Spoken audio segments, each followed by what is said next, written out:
First of all, you don't know me. We're all about that high school drama girl, all about them high school queens.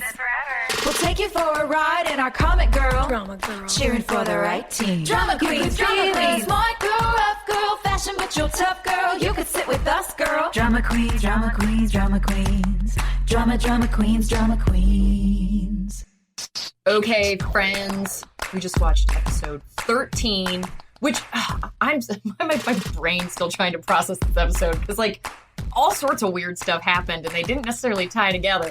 So many levels. Yeah, I feel like this was the episode where there was all this stuff left over on the board in the writer's room, and they were like, "Okay, well, it's the winter finale. We're about to go on hiatus. Let's just throw all the rest of the stuff into one." This is the day after Thanksgiving sandwich of episodes. Totally, it's the Crockpot episode. It's hanging by a moment. It originally aired February 10th, 2004. Breakdown is on their way to drive Karen home from the airport. Keith and Lucas have a collision with an oncoming vehicle, leaving Lucas unconscious and fighting for his life. I mean, that's like the last 2 seconds of the episode. Truly, I'm like, so much other stuff happened. Yeah, so this description can be a little bit misleading. Do we want to go back to the beginning of the episode? Yes, I really hope you guys are watching along with us because I like to get into the minutia of this. And I feel like if you haven't watched it recently, you ought to. Join us.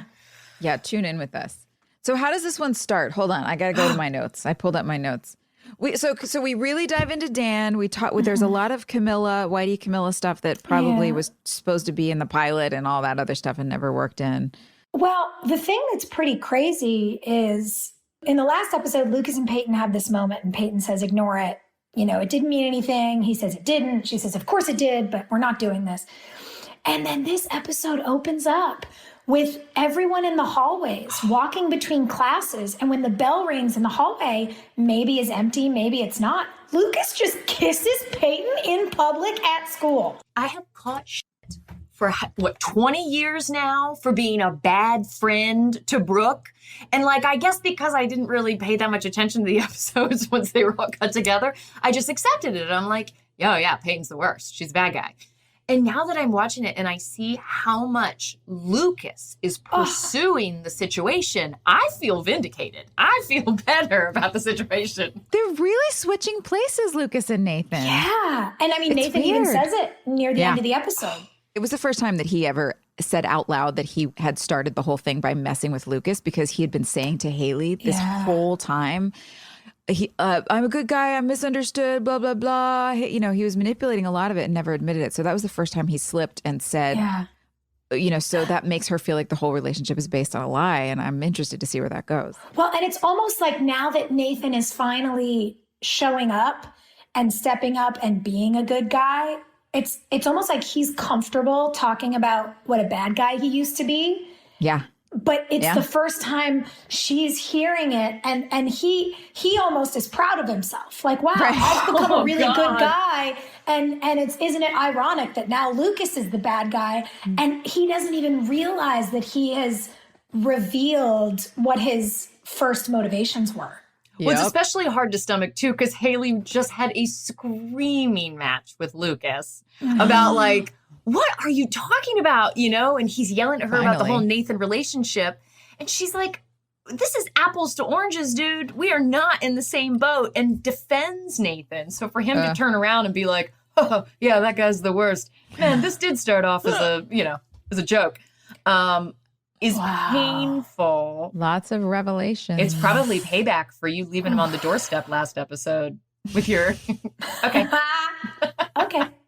Okay. I'm glad Haley finally gave it to Lucas. Somebody had to give him a smack. That was so good. So good. Because you said everything we've been talking about and feeling, that just the way he's behaving in the manipulation and the two-timing. And then he goes into a full gaslighting and tells you, the honest friend who's told him that, who's really been there and who's been frank about her feelings and all of these things. He says, you betrayed me, and it's like, what? It's so out of line. How many?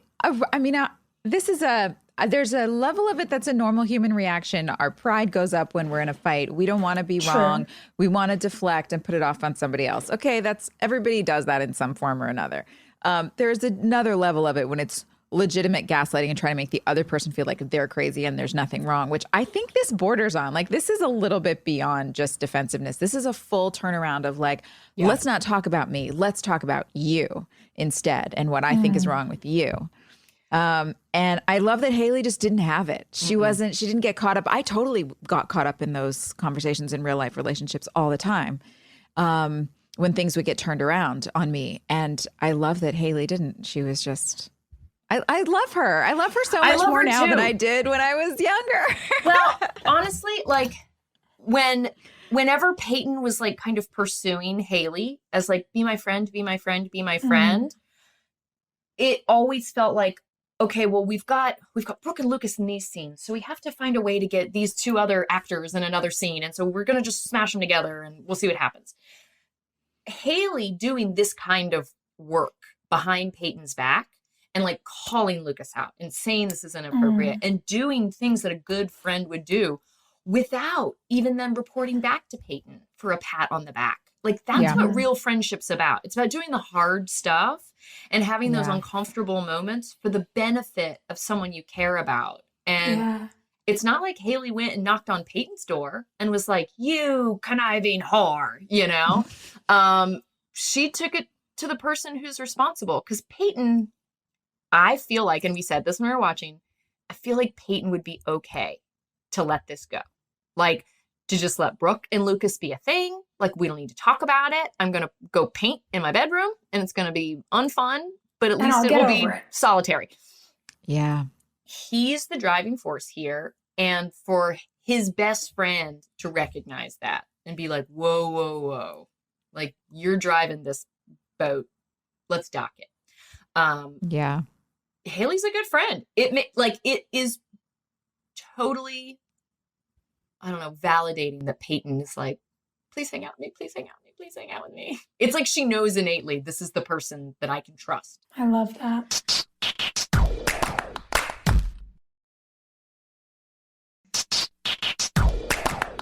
We had a lot of Camilla with this one. Now, for those of you who've been listening along, you know that originally this series started out with Whitey as kind of the main voice over the whole thing. And he had this wife that he would talk to all the time. And then by the end of the pilot, you find out that she's not alive. I don't know. I don't remember. Was it an actual ghost, like a woman who was there, but an actress? Honestly, it felt like the Wonder Years kind of, you know, like the narration in it definitely had like a Wonder Years vibe. And so to lose that narration entirely, you know, these scenes would take on a very different tone. If like while we're smashing faces in the library, you hear Barry Corbin's voice like, and then these kids, Camilla, you know, it turns the sexy down a little bit. I know, totally. But it was nice to see a little bit of that. I, you know, even though it felt a bit haphazard and kind of thrown together, I still was really glad to dive into Whitey's own, so that he doesn't just become a caricature of a device of a person. You know, he really got to have his own journey, and we got to see his own emotional experience of being a coach and why he cares, and you know, things that he missed out on with his wife, and how that affects Nathan was really cool too. How old did they think Barry was? Like, can we just talk about the picture of Camilla? Because that's like a woman from the 1920s. World War I. Totally. I'm looking at Barry. He's like, you know, 55 in this show. And they've got a wife that's, you know, she's a flapper. Really funny, actually. Yeah. I don't know if this was intended or not, but maybe because, you know, we're watching this in order. It kind of felt like after that big crashing generational, you know, dinner of nightmares in the last episode that Barry, you know, that Coach Whitey was at, I felt like watching all those families be destroyed by basketball, he was kind of in this episode taking stock of how basketball became such an obsession for him that in his mind he lost out, he wasted time with his wife. Yeah. And I kind of, it was a little wobbly, but I saw an arc there from last episode to the mid-season finale. And I was like, oh, this is interesting that being witness to that is giving Whitey this moment where he's being introspective and he's letting Nathan in. Well, and then you see Deb leave Dan at the end of the episode. It's another marriage ruined by what? High school basketball? High school basketball. Ruining everyone's life. So I do a charity back home with my high school. We were a huge sports high school. We went to states in football. Like I would say that going like that experience of cheering on the sidelines for like the state competition at like a college campus, it was like the biggest deal ever. And we were in the Washington Post every weekend and all our players went to college and played. And it was such a huge experience. And then 3 years ago, my high school has become a Title I high school that doesn't have resources anymore. You know, it's largely low income and kids that, you know, apply for 3 meals a day. And so the varsity football team didn't exist. Like only like 16 kids came out because no one had cleats, no one had equipment, no one could afford camps. You know, there's a lot that goes into it. And so we started this, you know, Project Patriot where we supply resources so that kids can do extracurricular activities. And just this last week, our high school won its first home game in 5 years. Wow. Oh my gosh, congratulations. Go Patriots. I don't even know who we were playing. It doesn't matter. You know, like it's been this really cool thing to work on together with like old alumni. Shout out to Ashley Dawson and Tony Canonico. But because Tony listens to this, he's a boy who listens to our Drama Queen podcast. Hi, Tony. So I can see the good side of high school sports. I can see that camaraderie and that joy that it brings to the community. And the structure and the work ethic. Yeah. And it's like we made fun of the toxic parents when we were in school. You know, like you could tell whose dad was an asshole. And so I relish the chance in this show to get back to like what that good stuff is. Because I know we get there eventually with like the state championship and stuff like that. Yeah. But it seems like for these first 13 episodes, it's just been like bad. Drugs, fighting, doing dumb stuff on the court, tearing your family apart. And that's not it. Like high school sports can be awesome. Did you, Sophia, did you have sports at the girls' school? Did you have field hockey? Like what do girls do? Lacrosse. Yeah. No, we didn't have that. I mean, we had, I think there was a tennis team. I know we had a soccer team. I don't know. I played volleyball in junior high. Yeah, in junior high. But then I started doing theater and then I was like, see ya. And I was just like doing plays and, teching shows and stuff. I completely fell out of any of the world of athletics once I started getting really into doing plays. So it's funny because I didn't have an experience of sports at our high school. And I think that was actually part of when I was applying to colleges, I really couldn't decide. I was like, do I want to go to NYU or do I want to go to USC? Oh my God, girl, you went from 0 to 1,000. And I was like, I want to have that experience. And Joy, like even when you talk about Haley, trying to figure out who she is, like for me, it felt like trying on a new costume. It was like, okay, I did the really academic, nerdy all-girls school theater kid costume, and now I'm going to go do the big, huge football games and paint our faces and like Rose Bowl Queen. Rose Bowl Queen. Like that whole world was a costume. And like, I was trying to figure out like where on the ends of these spectrums, where do I fit? What's my natural kind of post? And I really feel like that took me until I was like 30. You were into sports. Like I feel like anytime we had like Super Bowls and things like that, you were kind of at the nexus of those get-togethers. I just love a hang. I love any excuse to throw a party. So if it's like I'm going to host the Thanksgiving party with like all our friends and family, or if I'm going to Super Bowl, to me, I'm like, this is an excuse to watch generally really creative commercials. I'm like, I don't care so much about the game, but you can get 40 people in a house and have good food. So I'm in. I will say I am a psychotic soccer fan. Like, I'm a person who during the World Cup will wake up at 4 a.m. to watch the women's national team play. Like, I'm a lunatic about it. You're an owner now. Yeah. That's right. Owner of a soccer team. It's so crazy. I keep looking around being like, who's the grown-up here? And I realize it's me. That's what's and so it's fun. so weird. Oh, it's so great. Joy, you had to actually do some sports action in this episode. Are you? Yeah.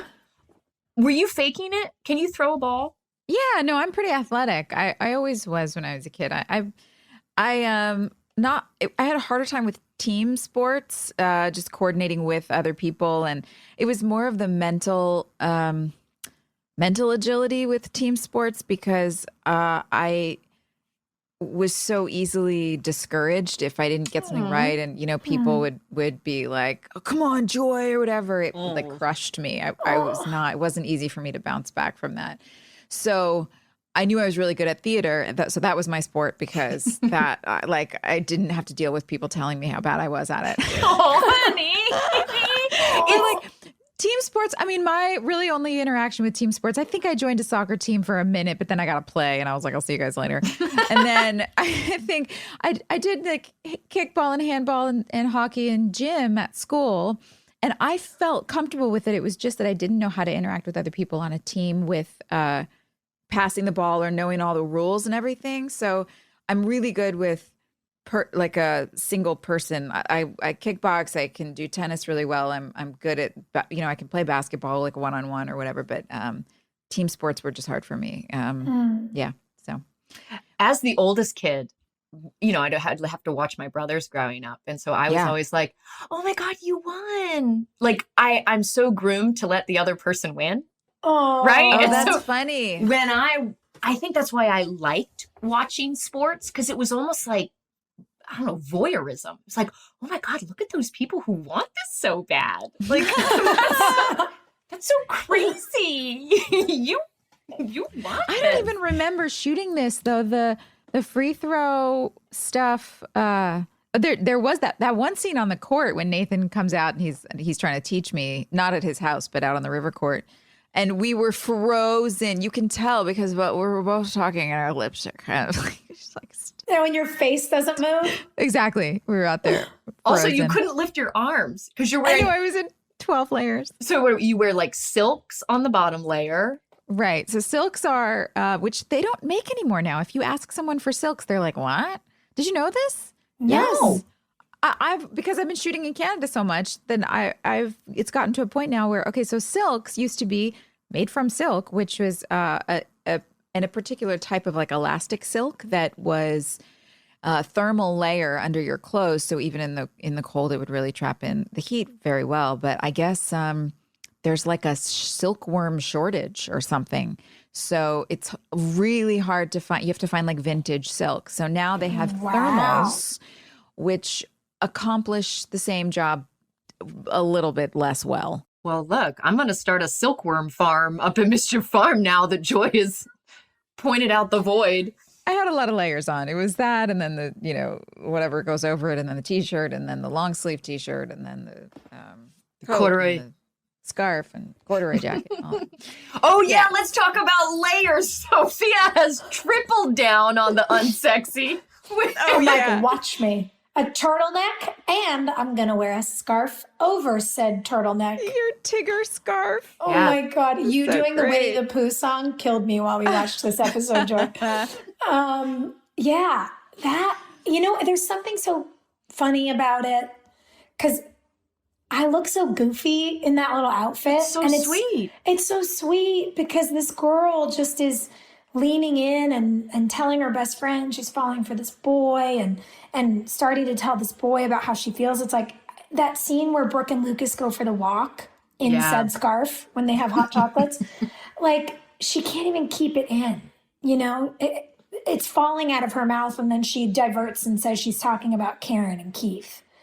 And it's just, it's heartbreaking. If Brooke is the real life Tigger of this show, and Peyton is clearly the Eeyore, what is Haley? What are you? Is Haley, I don't know, is Haley Pooh or Piglet? Probably Piglet. Yeah, that or the rabbit. You're the rabbit that's like, you guys are so stupid. You're making me crazy. I forgot about the rabbit. Yeah. No, that's actually perfect. That's so perfect. No, Pooh. Who's walking around like an old dummy? Who's the Pooh? Is it Keith? Oh, he's so, I just need a drink. Hey, guys. He's so sweet. I mean, what an episode for Keith.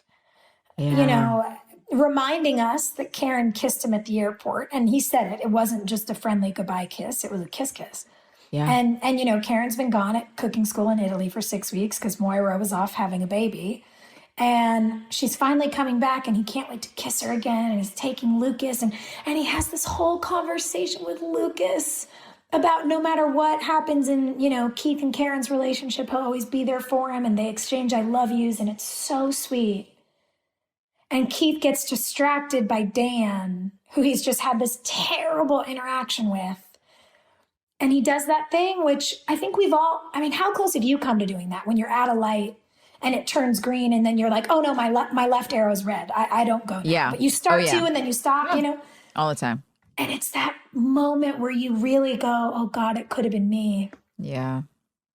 Ugh. But the question was, how many drinks did he have that night? We don't know. I mean, don't I guess we'll know. find out when we come back. We thought one beer, but if it's 3 hours out and he's you know, having a beer 3 hours before he goes to get her. Yeah, Oof. moral of the story, kids. Don't do that. Don't drink and drive. just don't drink and drive. It's not worth it. Wow. Yeah, And I mean, pretty cool for Dan to be there and you know, Mm-hmm. being there to rip the door off the car and pull Lucas out and have to say, because it's a life or death situation, he's my son. That was a pretty selfless moment. Even if you could call the heroics of pulling him out of the car selfish, because on some level, I'm sure that made Dan feel great. But being in the hospital, he didn't gain anything by saying, I'm his father. There's also something so interesting to me about how a catastrophic event can immediately make you drop all your BS, all your nonsense, everything that you've been storing up and thinking, and you realize none of it's real. All that's important are the people who you care about. And it's like in that moment when Keith and Lucas get hit, Dan sees it, and none of the other nonsense that people fight about matters anymore. He's there, he's present. And it felt like a sort of singularity point for his character. And he had to drop all the pretense and just tell the truth. Yeah. And that was wild. well, and you said what you just said, the people you care about. And up until this point, Dan has been adamant. I don't care about Lucas. I don't care about Keith. And Deb's just like caught him with Beachor. Oh my gosh. When we heard the term Beachor used in this episode, we all gasped and were like, that's our next pilot. Like, that's the show we're doing. Beachors!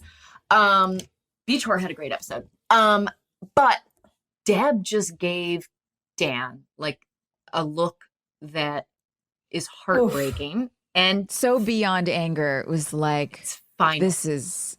It was, and it was also, everything I saw in her look was, I know you're an ass. I know you're stubborn and you're selfish and you're broken and you have all these problems. I've known it's difficult. I'm working through it, but I didn't know you were a cheater. Yeah. And that's what like shuts everything down for her. Like I was willing to put up with so much, but this, no. This is black and white. Yeah. You know, this is clear cut. And so I wonder if that total like being alone situation is what put Dan in the headspace to show up for. It's like, well, I don't have anybody else. Like, I don't have my son. I don't have my wife. Like, my son wanted to hang out with his girlfriend. You know, like, these fringe relatives are the only people that he has left. And then what else happened? I mean, I'm still stuck on Beachors. That's the most exciting thing for me. Honestly, I made 2 notes this whole episode because I was so just like watching it, and it's Haley yelling at Lucas and Beachors. Those are my 2 notes. I love it. Actually, let's talk about music though, because this episode had 2 songs that I super loved. The Tegan and Sarah song, Don't Confess. Don't confess. Don't confess. Ooh. Y'all, I used to drive around in my car listening to that Tegan and Sarah album on repeat, just weeping. And every time I hear it now, I think of like the live oak trees with the moss hanging down on Market Street in Wilmington, just driving up and down that strip, listening to that whole album. The on the nose of it all with the Don't Confess is embarrassing. Oh, but it was so good, especially because Brooke's having this moment when she's like, I want to remember this forever. And it was so well shot, whoever directed this, having you look at the stereo so that you could say, don't confess. And both of our faces were on camera and your face was turned away from my face. Yeah. Mwah! Chef's kiss. Beautiful. Good. It also was a sign from the universe. I believe in signs from the universe. Oh, same. Constantly. Have you ever had a sign from the universe in real life where you're like, oh, I shouldn't tell my best friend that I'm kissing her boyfriend? No. Convenient. Also, the genius of Peyton going to Haley and then Haley saying, it's not like Lucas was dating Nathan. Yeah, I was that's like, so good. oh God. Do you think that Haley like knows what she's saying? Not in that moment, no. I don't think so. Haley's the smartest character. Do you know what I mean? Now I would have read it differently. I think the way that I chose to play it was just distracted and oblivious. But I think now, in context, I definitely think a more interesting choice would have been for her to say it that way. And I wish I would have. I thought it was a loving way for Haley to get that point across of like, you don't want this.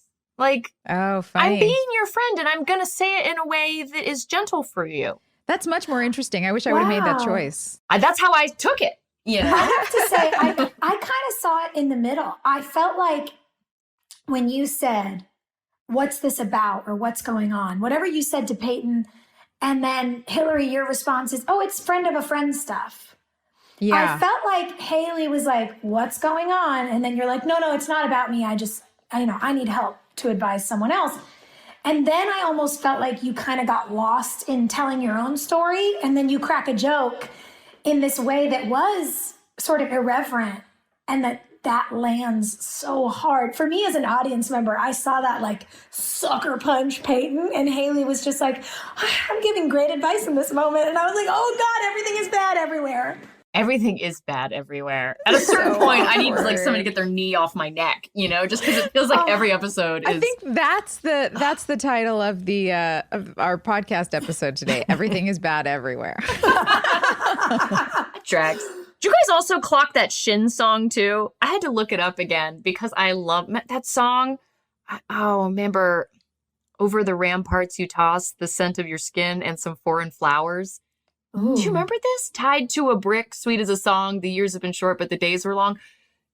God, You know this song. It was such like good writers. huge in 2004. I mean, the Huge. Shins were major. Yeah, I got major. a friend of mine a baby onesie with the Shins album art on Ooh. it when they had a kid. Like, God, yeah, Yeah, huge. they were happening. We were getting like bigger and bigger bands on our show. Yeah, we were.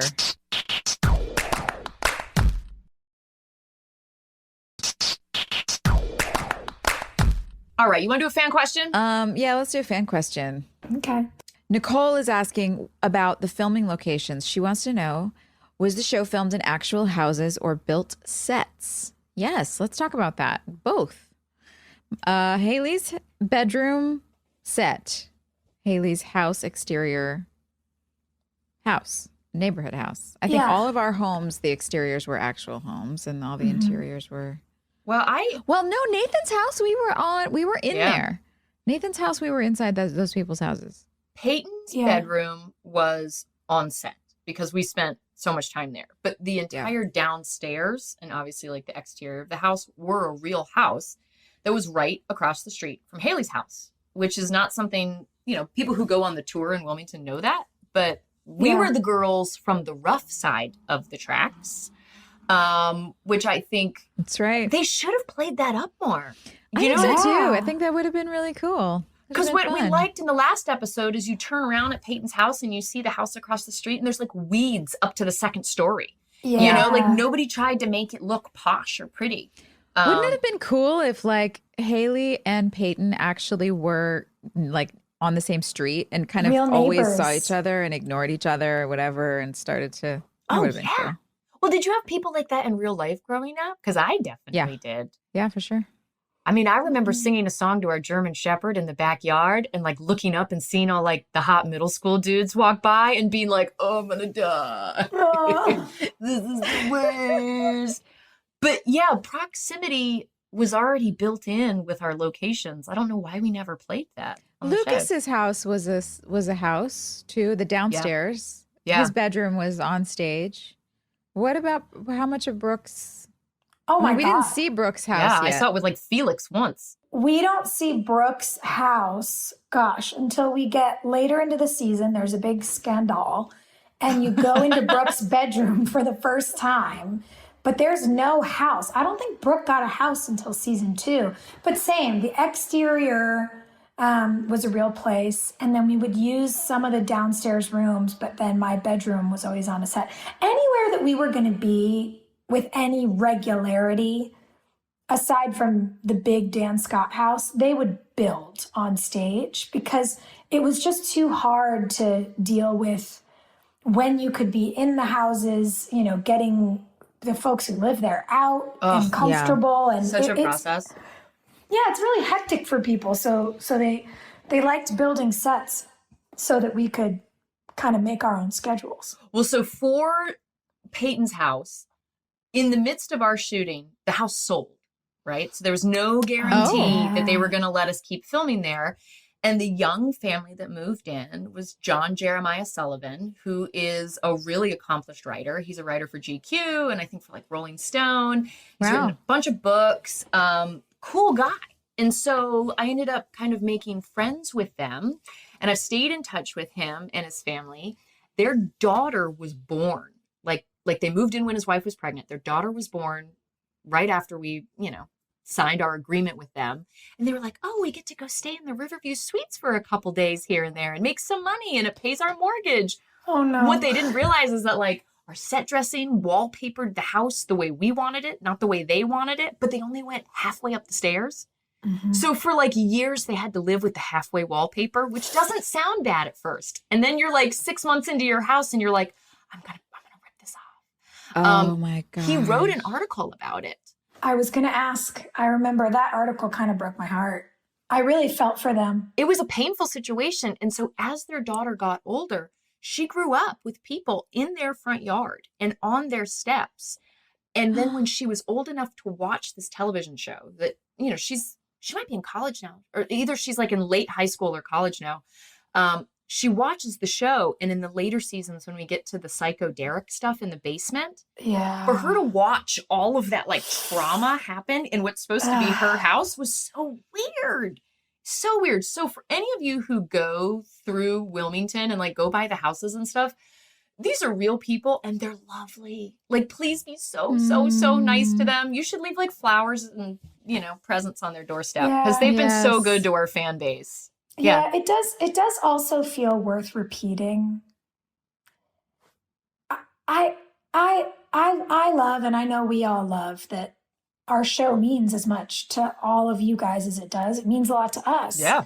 But Hilarie, you just said the most perfect thing. These are real people. I get like the tours and wanting to take photos. Please do it from the sidewalk. Yeah. Please don't just like walk onto people's front porches and lean on their front doors. And like, I've seen some people who obviously mean so well, but who are kind of climbing all over these homes.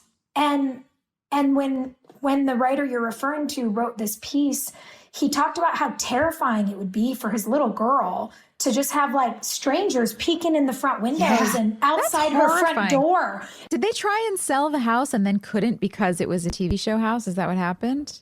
That's what happened to the people who own Lucas and Karen's house. Oh, that's right. They couldn't sell the house. Because there's always people climbing all over it. So I think it would be really loving if we as a community, as this great big One Tree Hill family, could kind of try to set a boundary and say, if you're going to go visit the homes, take pictures from the sidewalk. If you happen to meet the person who lives there and they say, oh, today you're welcome to whatever, take their lead, but just don't go climb on people's porches and stuff. Just be loving and remember that, like, if you were in your house and suddenly somebody was peeking in your front window, you'd probably be pretty freaked out. So let's all lovingly. Yeah, I mean, people are really lucky they didn't get shot because let me tell you, it's the South. It's the South, and also like. If somebody's walking on my property, I got a BB gun. If you're looking in my window, believe me, I'm shooting your eye out. Don't even get started with me. I'm so Joy, Southern. I love you. Dude, you can't go to someone's house without bringing a trinket or a casserole or like a thing. And so, I don't know, maybe we need to have a toll, like either you need to bring a bouquet of flowers or some seashells or some candles. A bottle of champagne, something. Yeah. We should ask the people who live in each house what their favorite thing is, and then we'll publish a guide of like offerings to leave. Here's the toll that you have to pay to go We're visit. We're going to do a toll just for energetic niceness. Because truly, these families, they have put up with God bless so much over the years, and they are so kind. True. And I think that, Jeremiah being so honest about the stuff that so many people probably never considered really opened my eyes and our eyes. And anyway, loving boundaries, everyone. Loving boundaries. All right, what's the next question? Okay. What was something your characters went through or did that made you see your character in a new light and maybe even had a new admiration for? Should we just stick to what we've seen so far in the first 12? Sure. That's smart. Yeah. Go, Joy. Well, I think what I've been noticing, as I just said, I love Haley so much more now than I did back then. I think she was just the character of her was all tangled up with my young confusion of who I wanted to be and what I wanted life to be and how I wanted to play the character and what I thought was important to portray, all those kinds of things like responsibilities to younger women and all that stuff. So now looking back at Haley, I love that she was just so ballsy and brave. And I think I always felt really insecure. And then sometimes I would overcompensate that by being really stubborn because I didn't know who I could trust. So I just felt like, I can't trust anybody. So I'm going to dig my heels in. And so what I love about watching Haley now is that somehow I managed to let my insecurities go to be her. And I just love how brave she was and willing to contribute to the conversation and confident in her own skin and all the things all the best parts of her make me really proud of her. Haley is so incredibly likable. And everyone's being loathsome in different ways. And Haley is just like the voice of integrity. Yeah. And it's also really, I have to say, it's so fun for me to watch. I mean, to watch all of this with the two of you is such a dream. So thanks again to the fans for tuning in. But like, I don't know. I remember at the time how hard it was as just like 21-year-old girls, as our characters, as Brooke and Peyton were, on either end of this big secret and this big betrayal and this love triangle. People were really mean to me and to Hilarie, kind of in defense of each other's characters. Yeah. And it was really hard. Baby, they sad. still are. Well, yeah. But now we're grown ladies and we don't give a shit. But at the time, I was really like, I didn't know what to do about it. And now I'm like, that's cute that you think you could love her more than I do. Yeah. LOL. But it's actually really cool because I realize how insecure and kind of like bullied I felt as a young girl doing this show. Now, like, I don't know, I was so in the Brooke and Peyton of it all.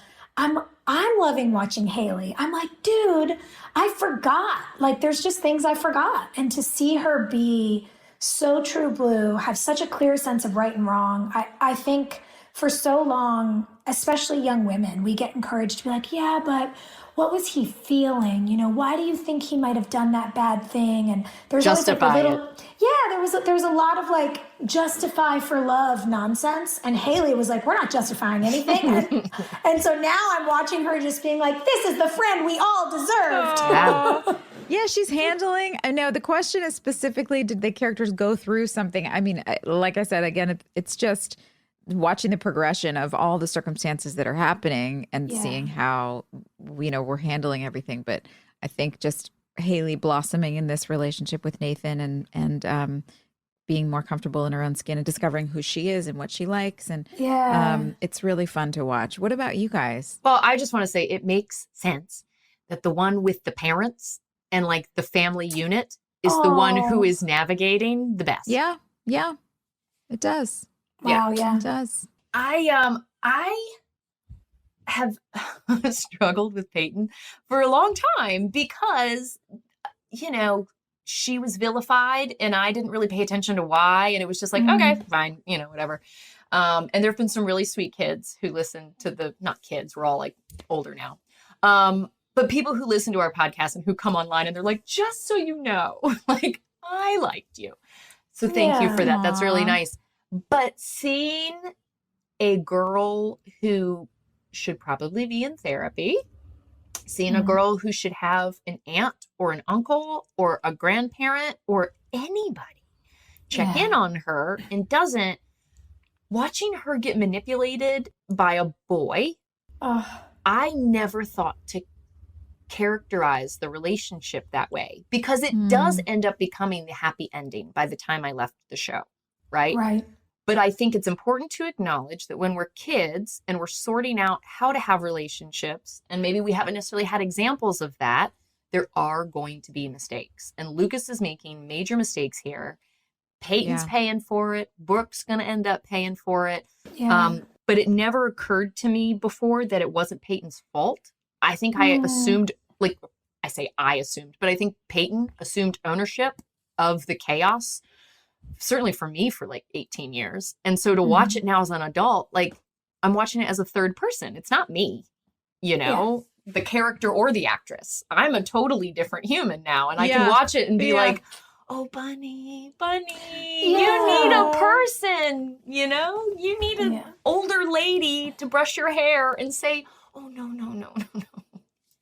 So that's the thing that watching back for me, I just feel this kind of relief of like, oh, it wasn't her fault. That's that's a relief. What about you? Yeah, I love that. It's interesting, I have liked in these first 13 episodes seeing Brooke put the defense down. How hard she pushes to be like charming or sexy or say the thing that's going to get the laugh. It's all about outside validation and like really trying to look like she has it together. Yeah. And seeing her get softer, seeing her admit things. I mean, even her saying on that hot chocolate walk and talk with Lucas, I'm not close with my mom. It would be really cool if I hit it off with yours. She wants a family. So hard. Yeah, she wants a safe place. She's never felt safe. And I think it's really interesting to understand how, like you said, people who don't have a family unit can suffer a lot. People who don't have a safe place, even with a chosen family, can kind of suffer a lot. And Brooke and Peyton have been each other's chosen family, but they're just two 16-year-olds. Like, no one can be the leader because they're both little girls. Oh, that's a great point. Yeah. Where's the leader? We don't have one. We're a team, but like, I don't know, we're out like trolling around like feral cats. We don't know anything. We needed like a cool, like student government teacher, like a cool chick teacher. Because I had cool teachers in school that definitely would like pull me aside. That was missing, wasn't it? Yes. Like a cool kind of rock and roll vibe, like older parent.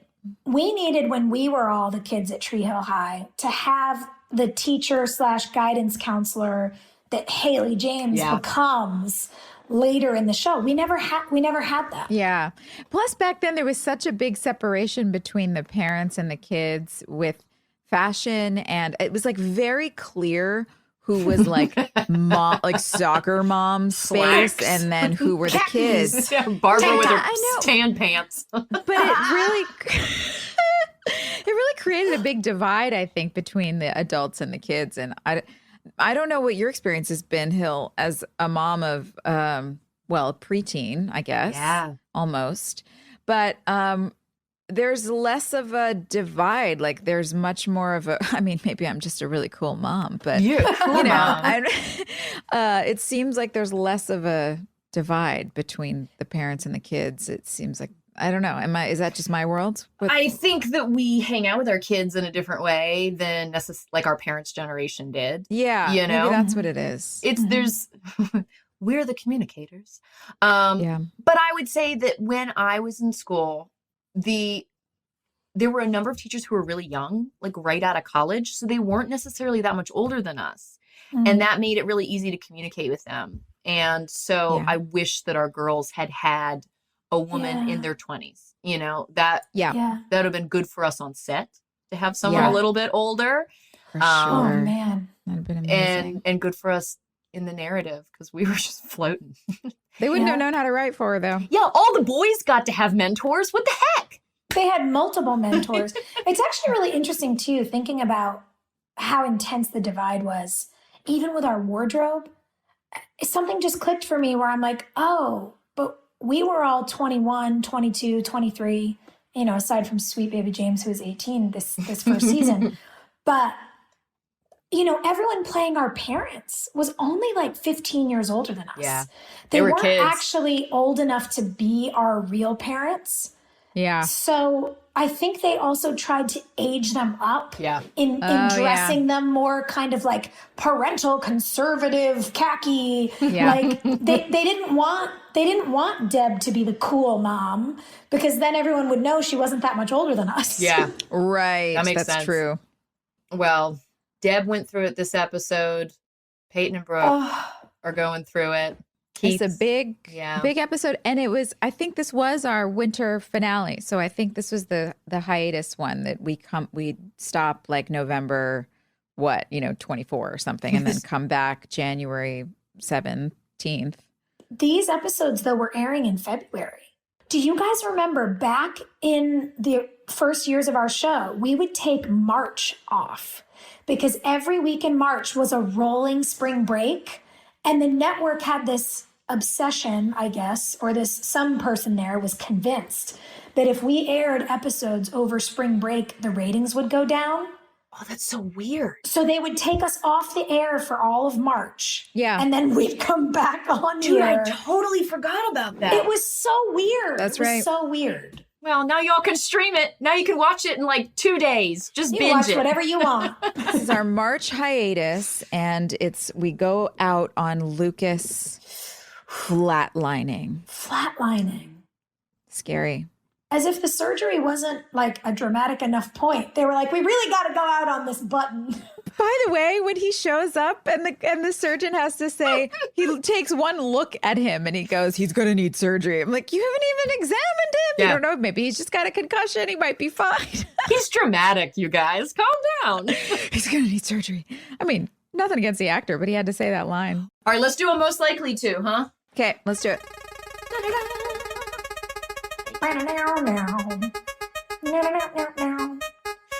Most likely to Win Jeopardy. Oh, okay. So hold on. We have to find a character and a real life person. Would Mouth win Jeopardy? I feel like Mouth would win Jeopardy. Oh, Absolutely. God, you nailed that, Joy, so quickly. I also weirdly feel like Lee Norris would win Jeopardy. Yeah, actually, that's Don't true. you think? Yeah, that tracks. He'd really be focused. He'd be in like a great suit with a cool tie, and he'd just be going in on facts. I see it. Fine. As long as they have LeVar Burton hosting, I'm all for Lee being on Jeopardy. You and me both. That's my dream. Yeah, let's sign that petition. The more you know. That's it, folks. It has been a weird, meandering episode. I'm glad you stuck with us through it because this was a grab bag of all sorts of emotional car accidents to beach whores. Awesome. Stick around. And next week we'll have more fun for you. And if you haven't bought your tickets for our live event, OTH Day, bring it on. We're going to have a blast. And I'm probably going to wear something inappropriate. Hey, wear that silver bikini from the Entertainment Weekly photo shoot. Girl, I'm someone's mother. Calm down. Beach horse. Beach horse. I like it. Should we all wear turtlenecks and silver bikini bottoms? Yes. Just to really confuse people? Yeah, that's our uniform. Sounds great. Dun, dun, dun. Well, we love you guys. Thank you. We'll see you next time. Love y'all. Hey, thanks for listening. Don't forget to leave us a review. You can also follow us on Instagram at DramaQueensOTH. Or email us at dramaqueens@iheartradio.com. See you next time. We're all about that high school drama girl, all about them high school queens. We'll take you for a ride in our comic girl, cheering for the right team. Drama queen.